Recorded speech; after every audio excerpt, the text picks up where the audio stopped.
We are at the Pascual Marquez Family Cemetery in the city of Los Angeles, the area of Pacific Palisades. The Mexican government would grant land to its Mexican citizens. Francisco Marquez came from Mexico.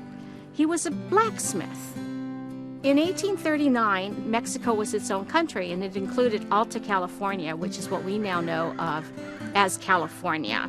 They wanted to populate the land, and the way they did it was by granting land grants.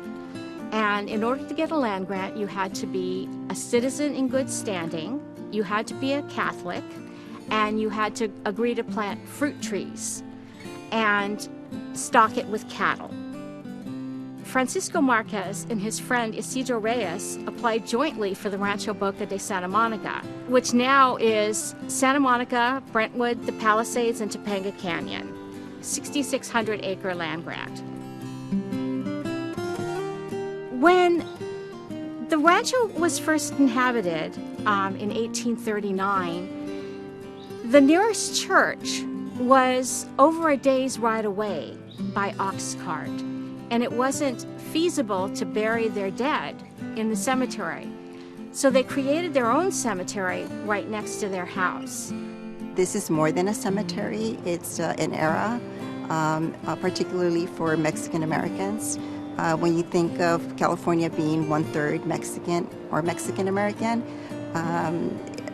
monuments like this that represent our history become really critical to maintain and keep.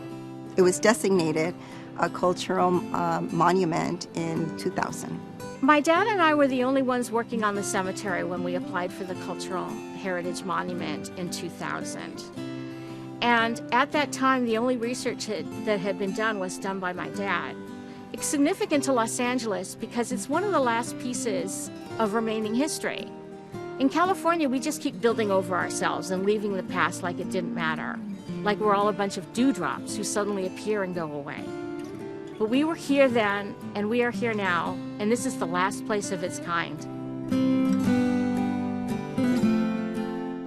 Pascual Marquez so loved this land. By the time he died, the land where he was born was part of the cemetery. When he died, they placed his grave at the same place, at the same angle as the bed where he was born.